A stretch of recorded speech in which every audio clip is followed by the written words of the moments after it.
সময় থাকতে থাকতে স্ত্রীকে নিয়ে ঘুরতে যান, কারণ সময় কখনো কারোর জন্য থেমে থাকে না। আজকে হাসি,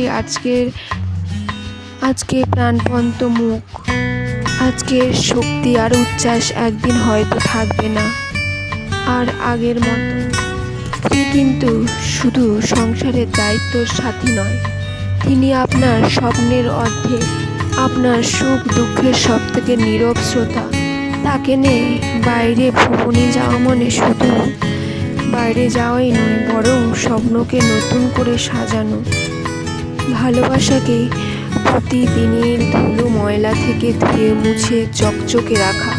সময় থাকতে থাকতে ঘুরতে গেলে মনে জমে থাকা অভিমান গলে যায়, হাসি ফিরে আসে সহজেই দুজনের মাঝে, জন্ম নেয় নতুন গল্প, যা বয়স বাড়লে স্মৃতি হিসেবে থেকে যায়।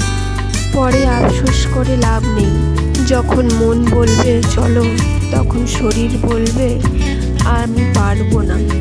তাই আজ এখন স্থির হাতটা ধরে বেরিয়ে পড়ুন। জীবনের সম্পদ সেই মুহূর্তগুলো যা একসাথে উপভোগ করছেন।